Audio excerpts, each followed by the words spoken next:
Hello and welcome to Inside Eco Devo, an economic development podcast helping Missourians prosper. On this episode, we're talking about broadband in Missouri, and sitting down with us is BJ Tanksley, the director of the Missouri Office of Broadband Development with inside the Missouri Department of Economic Development. BJ, welcome. Thanks for sitting down to speak with us. Thank you for having me. It's great to be here. Broadband is getting a lot of attention right now, but we still have a lot of Missourians that don't have it. So a lot of opportunity in front of us, and glad to explore those today. Yeah, and I'm looking forward to getting down and all the little granular things that I'm sure we'll get into. But before we do that, can you just give us a little bit of a background on yourself? How did you become to be the director for Office of Broadband? Yeah, it's interesting. I've been here since January of 21, so I still call myself the relatively new. You know, Tim Arbeiter was here before me and did a fantastic job. I come to this position from the advocacy world. For the 10 years prior to that, I worked for Missouri Farm Bureau. I started at Missouri Farm Bureau as a regional guy. I was in Southeast Missouri, which was where I'm from, and was working with farmers and ranchers in rural communities across that area. One of the things we heard a lot about at a statewide level at Missouri Farm Bureau was about the lack of broadband access. And at that time, you know, you're talking early 2010s, 20-teens, people were talking about, you know, not being able to educate from home and not being able to do healthcare from home and work from home, and the impacts on communities. When you raise a child in a rural community and they go to school and then they ultimately go to, you know, further education or college, and they get used to having that instant access, and then try to come home and not having that. So you started to hear that from that generation of early 20-year-olds, those types of things of, there's services I'm used to that now I can't have. And so that's where I heard it first, then transitioned to working for Missouri Farm Bureau in the state capitol, advocating for those same Missouri Farm Bureau members. And one of our number one issues was rural broadband and trying to get services to the state of Missouri where it doesn't currently have it. So we were able to advocate successfully. We were the ones advocating for an office of broadband ultimately. Interestingly enough, you know, having those first conversations in the Capitol and among the administration at the time of, hey, this is something we need to have an office to focus on these issues. It's important enough that you need someone focused on trying to tackle those. And who would have thought that, you know, here we are a few years later, but that's kind of the background I bring to it is let's try to bring service to as many Missourians as we can. And luckily, we have a huge opportunity in front of us now. You know, the COVID pandemic was not good for anybody, but the one thing it did do was it shined a light on what we had been talking about for a long time, which was people need connectivity, and it showed it when we needed it most. When we were all at home because we needed to stay safe, a lot of people didn't have that connectivity that they needed. And so that does, and through the legislative process, has given us an opportunity with, let's face it, unprecedented funding coming to our state. And we're going to use it diligently to try to tackle these issues so that going forward, we're more prepared and people across the state have that connectivity that they need for everyday life. And we're excited about the chance we have in front of us. Let's dive into it. Yeah. And we'll kind of start basic here off the top. What is broadband? I know a lot of people think like, hey, it has some connectivity, no pun intended, to internet, but the term broadband, where does that come from? What are we talking about when we use that? Yeah, so typically when you talk about broadband, you're talking about high-speed internet connection, and that can come in many forms. Kind of the borderline between just internet connectivity and broadband is that then it's high speed. It's a connectivity that allows you, and I don't want to get too in the weeds, but upload and download speeds, that's the exchange of information. Upload is when you're sending information to someone, and download is when you're receiving information. And I like to say that entertainment is typically on the download side because I'm, you know, watching Netflix or hearing a podcast on my phone or whatever it may be. That's me receiving. That's the download side of the conversation. And upload is when I'm sending information. So when our kids were all educating from home, that's when we saw the need for better connectivity because they were then asked to send information. That was your video being taken in the kitchen or the office or whatever it was, then trying to go to the ultimate receiver. So that was the upload side of the conversation. I hope that helps kind of bring things to make it simplified in people's minds, because you hear us talk a lot about numbers. We talk about numbers like 10-1. I remember when we first started talking about this in my previous roles, we were talking about speeds like 10-1 being somewhat adequate. Well, 10 is the download speed and 1 being the upload speed. That was fine when we were just receiving information and doing it one person at a time. But in a world where we have multiple devices in homes and people are now wanting to actually exchange information, work from home, educate from home, and telehealth from home, you have to be able to send it too, which is why you have us now talking about speeds like 100 by 100 symmetrical speeds. So not only can a household receive information, but it can also send information just as fast. Let's dive into the office itself. What is your office tasked with doing? Give us the scope of the work that's going on. It's changed a lot. The office has, the office started as a one-man shop. Tim Arbeiter, who was here before me, did a great job. And his role at that time was really about promoting broadband. He was talking about federal programs, and then eventually there was a state broadband grant program passed by the legislature and ultimately funded a year later. And so they were able to actually do some grants through the office to try to facilitate broadband into places that didn't have it. But ultimately, he spent a lot of time also talking about just educating on broadband. What is it? Why is it important? What doors can it unlock for people? And we still do a lot of that, but the office has changed also. With the passage of the ARPA program at the federal level and the upcoming IIJA plan, our office needed to be able to grow. And luckily, the governor's office really prioritized broadband, seeing it as a major piece of our state's infrastructure. And the legislature agreed, allowing us to really grow. And since I came in here in January, we have added 10 team members. So now we're at an office of, I think, about 11 at this point. We have 1 or 2 more positions to fill, but we're thrilled. And that's not just growth for growth's sake. The truth is every member of that team is very busy as we are trying to smartly deploy ARPA programming. The legislature brought us a lot of funding, and it really has changed the focus. The question was, what's the focus of the office? Well, right now, we have so much funding. One of our main focuses is using these grant dollars that were brought to us through the federal government and the state legislature to try to bring broadband to areas that doesn't have it. The truth is there's a lot of areas of Missouri that are, sparsely populated, and the financials of that don't make sense without some help to bring that service. It's not unlike when we helped bring electricity to all of rural America. It took a large programs and a lot of opportunities to try to bring those electric connections. And we're kind of in a time similar to that, where people have recognized that connections to the internet or otherwise connectivity is not a luxury anymore. It's a necessity. And we have that opportunity in front of us. So we have staffed up to be able to do that in a smart way. It's one thing to say, hey, we're going to go tackle this. But luckily, we have the team members to be able to do that. And we're partnering with great providers across the state where we will bring some funding. They will bring some funding. Communities may even bring some funding to this to be able to try to make these projects make sense financially and for long-term viability of those. So we'll be doing a lot of that. Now, that's one half of our team. The other half of our team is really focused on what's coming next, and that was the Infrastructure Investment and Jobs Act.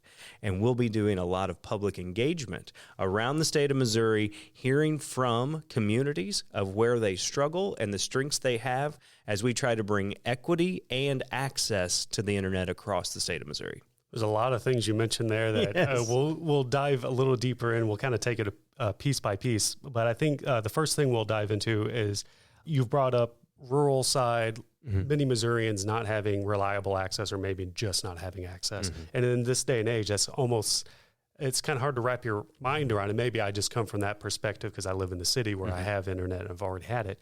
How many Missourians fall within that category of not having reliable internet or just not having internet at all? Yeah, it's a little difficult to put a specific number to it. Missouri usually ranks in the low 30s to high 40s nationwide. So I remember maybe a year ago, we were somewhere like 42 in connectivity. I think recently we were ranked like 38th. But last spring of 2021, we wrapped up a study that studied connectivity across the state. And it's not going to give us just the number of citizens because you never know how many people are in a household, those kinds of things.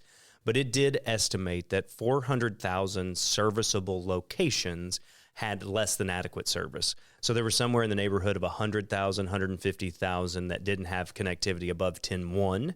And there was, the remainder of that 200 plus thousand that had between 10.1 and 25.3 access, which doesn't allow for multiple connections to be working at the same time. So basically, the estimate was 400,000 serviceable locations that didn't have great service. And so that's really where we're focused.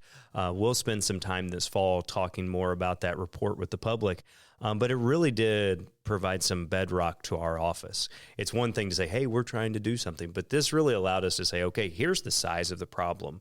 We know some funding opportunities in front of us, but here's the size of the problem. Let's focus on how do we take bits and pieces of this and try to connect those 400,000 locations. And was the threshold for determining that group of individuals, was that 10-1 speed? Were there other factors involved determining who is serviced and not? Yeah, it was 10-1 was considered unserved. If you had access to less than 10-1, you were considered unserved. If you had access to less than 100 by 20, you were considered underserved. Yeah. Okay. I'm sorry. Let's go back. Less than 25.3 was considered unserved. So if a household or a location had less than 25.3, it was considered underserved or unserved. And if it had less than 100 by 20, it was underserved.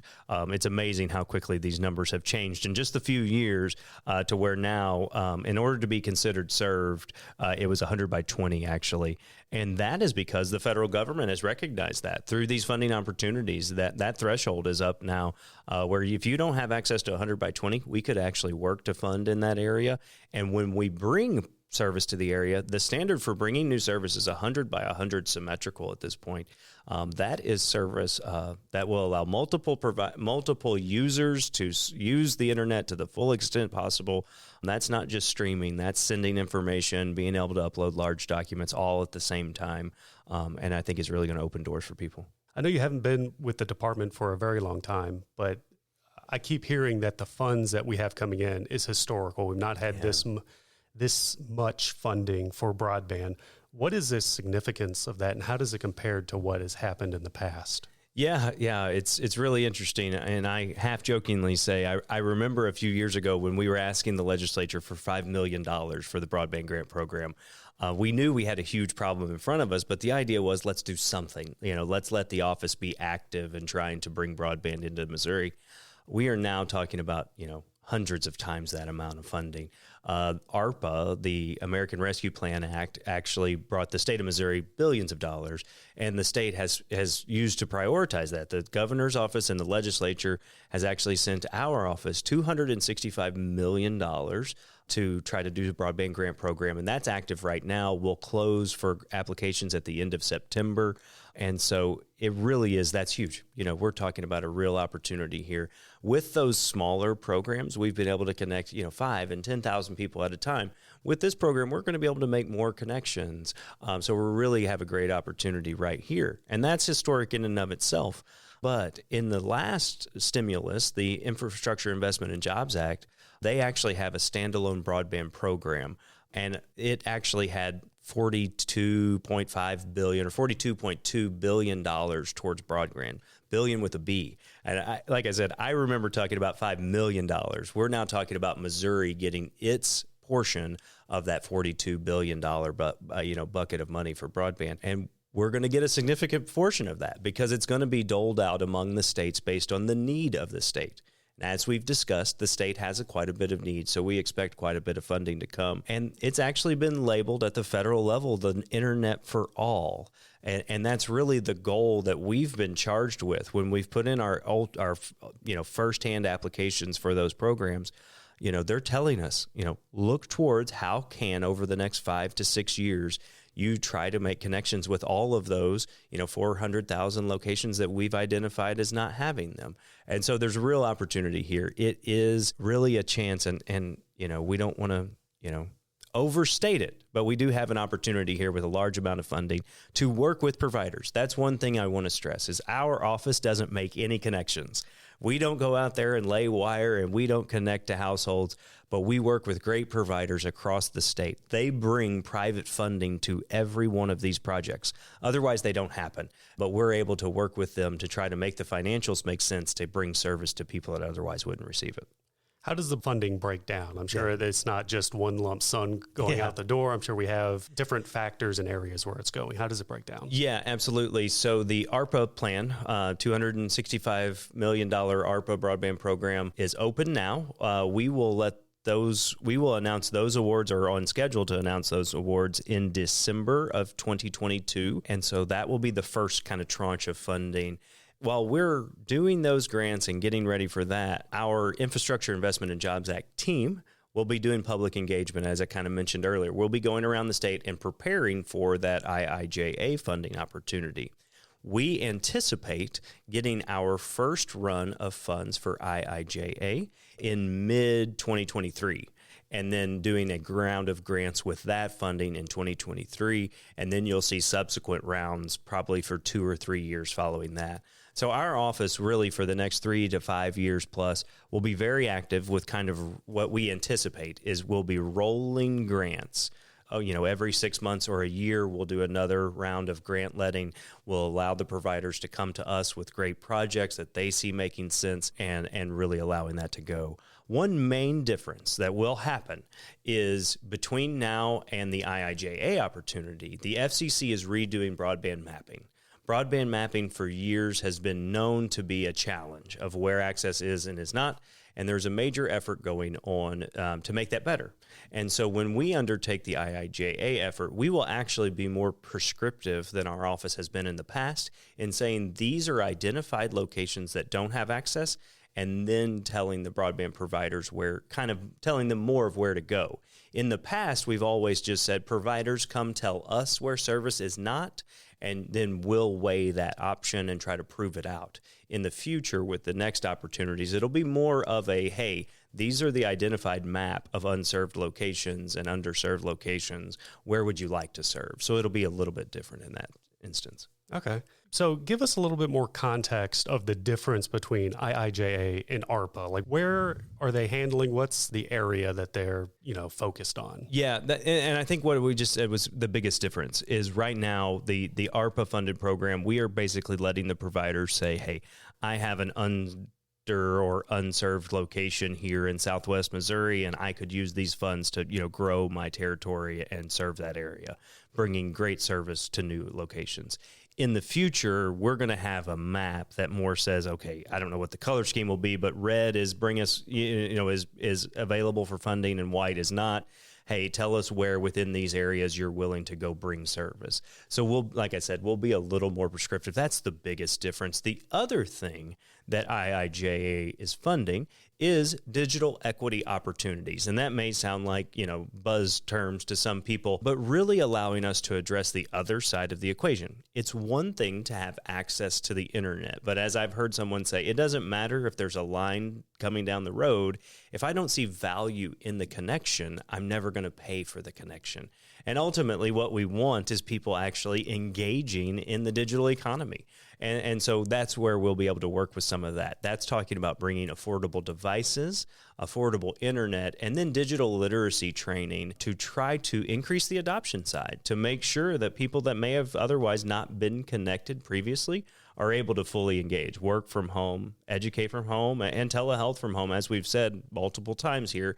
But really, if you've never engaged, you see people asking for your credit card number. Is that safe? Is that not safe? You see people asking for personal information. Is this or is it not? If you're going to be doing these more high-level connectivity, you're going to be asked a lot of questions. And if you're new to it, it may not be a comfortable world. So we're going to try to bring those digital skills to people to try to upgrade that as well. Is there a timeline for when these projects get underway to when they're complete, where a customer is getting reliable, good internet, and that might depend on whether there's infrastructure already, you're just upgrading it, or if you're starting from scratch? What's that timeline look like? Yeah, that's a great question because, we're talking a lot and there's a lot of opportunities, but they do take time. So that's a great question. The ARPA funded grants that we will put out have to be expended by the end of 2026. So that's a 3-year time frame-ish from the time we'll announce awards to actually having service plugged in and should be able to go. And so the one caveat I want to give to that is let's understand there's a lot of this funding going on around the United States. We are still facing some supply chain issues, some construction, some workforce issues. So we may see some delays, but we are looking to fund projects that can be done easily within that time frame. We've told providers across, since we started talking about these, we want achievable projects to be able to bring service as quickly as possible. So we're really excited about letting it get out there and then seeing these projects get underway. But the deadline for ARPA is 2026. IIJA has a little longer time frame for that.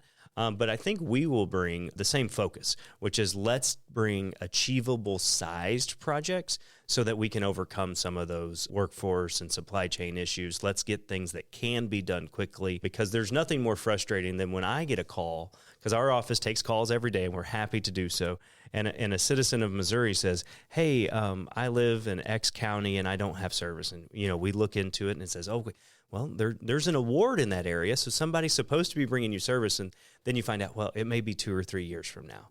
Well, that doesn't help me today. It doesn't help me, my kids trying to educate from home. It doesn't help any of those things that I want to be able to do, and really, that's frustrating. So we want to fund projects that can be done quickly, and that's the focus we'll continue to take to it. And when it comes to implementing these projects and getting them done, Missouri geographically is quite diverse. Yeah. We have areas that are flat. We have areas that are kind of mountain light, I'll say. We have lakes. We have very diverse terrain. How does that play into getting these projects underway? It does. It really does. And you've got providers in northern Missouri that have fertile soils and deep soils, and it's easy to bury. You've got the Ozark area where you've basically got to go above ground. The good thing is we have experienced providers in all of those areas, and largely we'll be working with those same providers. Now, there could be new providers coming, and they're welcome to apply as well, but you're right. You need somebody who understands the geography to understand the cost of actually coming, and that's why we're willing to fund any of those. It can be aerial, it can be buried, it could be Wi-Fi, as long as it lives up to the service standard. Whether I was at my previous role or in this role, my goal has always been, when we're talking about broadband, is if we're going to use public funding to bring these projects, it should bring a project that's going to stand the test of time and allow citizens to really fully engage and not have to be overbuilt in the near future. Let's be smart about what we're doing, and we bring that same voice here to this office.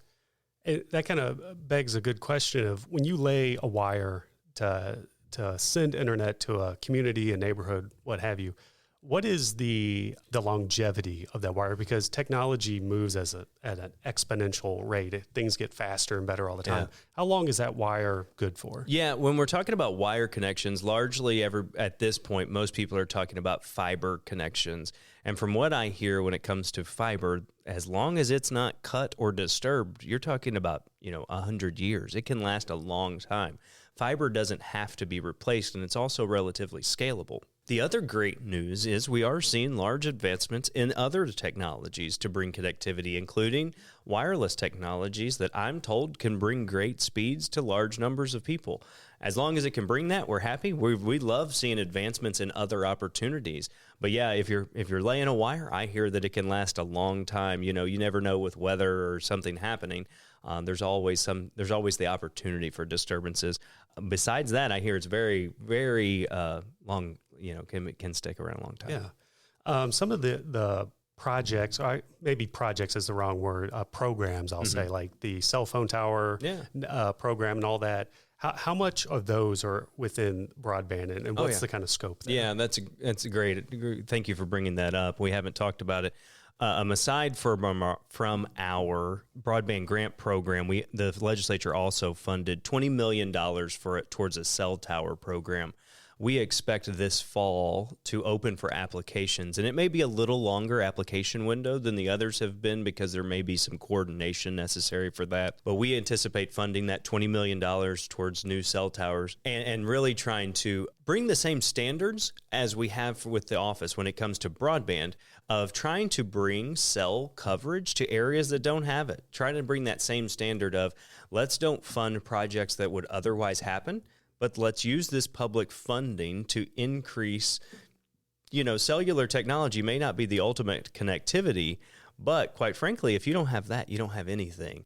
And so let's use these funds to try to bring a connection to places that don't have it. I know, working in rural Missouri a long time, everybody knows that area that if you go around the corner of, State Road, whatever, service drops. Even between here and Columbia, Missouri, we're in Jeff City right now, there's a place where it often drops, and trying to solve those places. It may be an inconvenience for me having a personal phone call, but if you're in an emergency situation and in a place with no coverage, that's more than just an inconvenience. And that's really the reason why we're thrilled that the legislature funded that and looking to put together a good program to bring, that type of connectivity to areas that don't have it as well. So yeah, we'll do $20 million in that program. It's a new effort for the state of Missouri to get into that kind of role, but we're excited about trying to work with the provider community to work in that area as well. We were talking about the project timeline for laying a wire. That's, varies depending on the situation. In terms of the funding, I know a lot of work is still going on behind the scenes with the team. Do we have timeline on that yet? On the IIJA funding timeline, or both IIJA and ARPA? How does it? Yeah, so ARPA is open for applications right now. So we're taking applications. We've seen a number of submissions come in. We're excited that December of 2022 we will announce those awards. Now our goal is to fund all of the $265 million in programs. I anticipate we'll get projects to do so, but if we don't, because we want to fund great projects, if for some reason we feel like there's some money left over or we need to have another round, we will open another round of grants pretty well immediately. So early in 2023, we would do that with ARPA. The Infrastructure Investment and Jobs Act, we will know our full funding for that in the spring of 2023, which then lets us announce our first round of those grants we anticipate being July or August of 2023, which would put us on kind of a July open, December announce timeframe for the next few years. Now, what we will continue to do, the most exciting part about this is we're starting to really change the conversation. The federal government was doing the majority of the funding for these, and we still are using federal funds, but they're coming through the state. We will continue to engage with local communities to make sure that we know, hey, here's an area of County X that we don't have a provider in. And we're able to kind of turn that conversation. And although the funding will continue to roll kind of, every 6 months or a year, we'll be able to continue to engage with those locations and say, okay, here's an area we want to prioritize getting service to. Let's talk to service providers. Let's get more hands-on. And having more staff in our office, we're able to do so and actually work with those communities. Another area that we haven't talked a lot about would be digital equity. And that digital equity, we anticipate somewhere in the neighborhood of $20 to $25 million coming to our office in 2023 to fund about 5 years of digital equity programming. So that's kind of the time frame for that digital equity side of things. And we really want to work with providers in that area, bringing connectable devices, bringing digital literacy training and skills to those areas. And the interesting part about that goes for all people that don't have a history of connectivity. We're able to actually bring both sides of the equation. So that's the time frame on it as well. And speaking of the internet service providers, yeah, wherever you go, there's probably 2-3 big names that you always hear, but there's other providers as well. What's the landscape of that look like? And does that factor in at all? Who's providing what, where? It absolutely does. It's the broadband world is an interesting space where it's not regulated as to who serves where. And so we do have, Missouri is lucky. We've got some of the big providers that are, everybody knows their name because they're nationwide. And we also have a number of local providers, whether they be local electric cooperatives or local providers across the state of other just telephone provider companies that have also provided broadband service. But we have a vast array of types of providers who have hopped up to try to fill a need. I was talking to one in quite frankly, South Central Missouri just the other day, and he said, well, I needed service, so I brought service to my house. And then my neighbor wanted service, so it just kind of organically grew into a business where he's actually making quite a few connections and continuing to do so and taking part. We are willing and thrilled to work with all across the board of those types of providers to try to, the ultimate goal is let's work with as many of them as we can, bring quality service. That way everybody's working towards this end goal all across the state. Where do you see the future of this going? Yeah. Nobody has a crystal ball. I mean, there's lots of technology out there, like satellites, giving internet to more rural places. From your experience and where you see the trajectory going, where do you see the future of broadband and internet going? The future's bright for sure. Like we talked about with wireless technology, and you mentioned with satellite, those technologies are all getting better, and that's a good thing, and that's promising to everybody who today struggles with connectivity. If you're using a mobile hotspot today, it's better than it was 10 years ago. It may not be great, but it's better than it was. Satellite technology is better than it was and continues to evolve. The joke I always use internally and externally is, if I could tell everybody where to go, we'd get through this a little quicker, but that's not our goal as an office. We want to work with providers. And when I look into the future, I think we really have a great opportunity. That gap analysis that told us that we had about 400,000 locations also estimated that we had about a $2 billion shortcoming in order to bring service. That's about what it would cost at that time. There may be some inflation in that today, but that's what it estimated at that time. Well, the truth is Missouri's going to bring a lot of funding to the table. Providers are going to bring a lot of funding to the table. So I think we have a real opportunity to take out a big chunk of that serviceable locations needing service. I don't want to sit here today and promise that we're going to bring service to everyone, but I do think rural Missouri and the areas, and I don't want to just say it's rural. It's all across the state where there are people that struggle. Even some of our urban areas, whether they're more established neighborhoods that don't have great connections because the services haven't been upgraded. You've got fast growing areas where service providers don't get to very quickly. There's a lot of areas that that have challenges, urban and rural and suburban. But I think the future does look different. I hope, and our office's real goal over the next 5 to 10 years is to look back and think, what a great impact we were able to make. And that's one thing I do want to stress is we are talking about big numbers here. This is huge, but we want to make lasting investments in true infrastructure of our state, not unlike the highway systems or bringing electricity to the most rural areas, that we can look back and go, can you imagine there was a time where we didn't think that was necessary, where we thought that it was about entertainment and not about full engagement in the economy, that we want to really look back here in the next 5 to 10 years and go, wow, we really took a chunk out of that, and people in the areas that hadn't been able to before are able to fully engage. And really that's the goal. One of the main goals is to make sure people can live and work wherever they want to and not be forced to make that decision based on services they can or can't receive.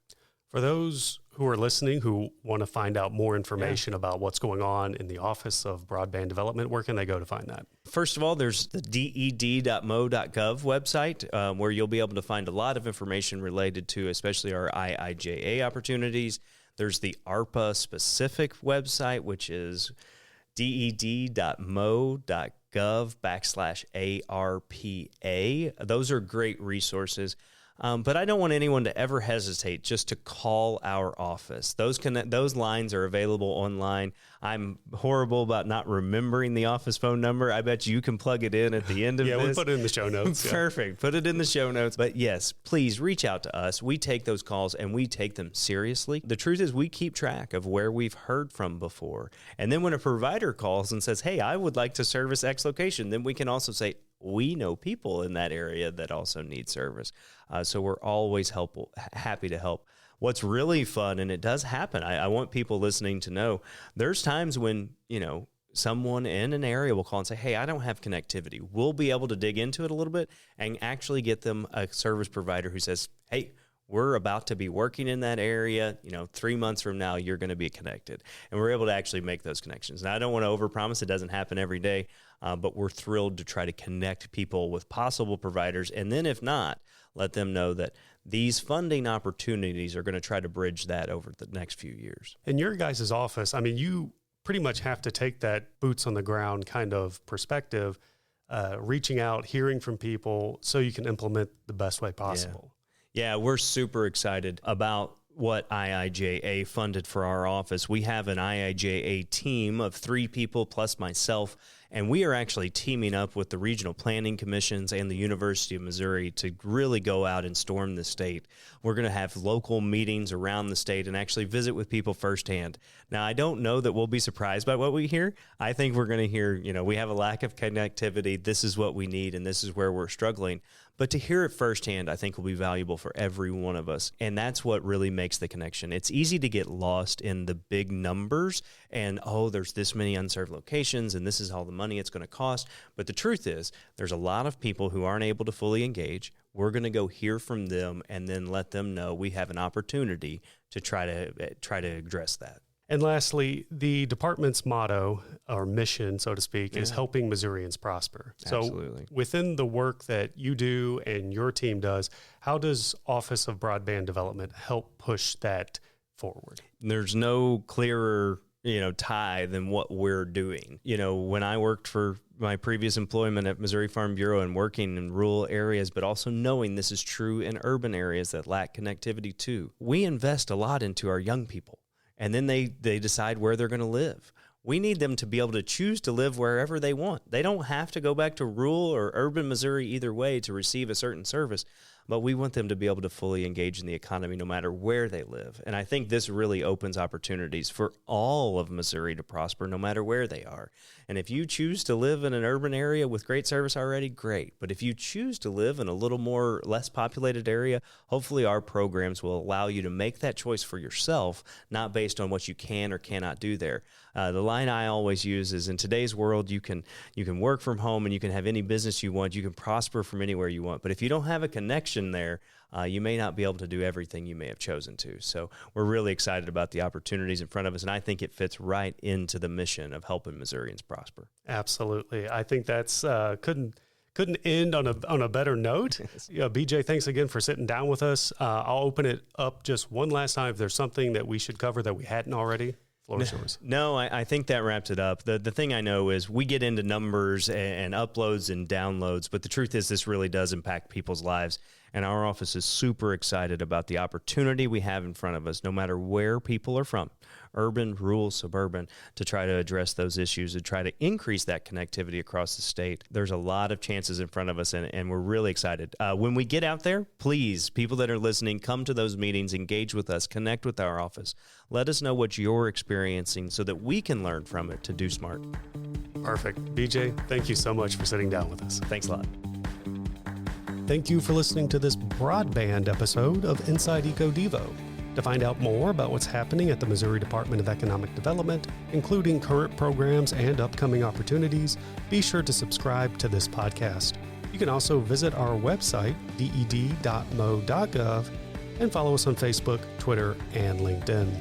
If there's an economic development topic you're interested in hearing more about, then let us know by emailing your questions or comments to ded.communications@ded.mo.gov.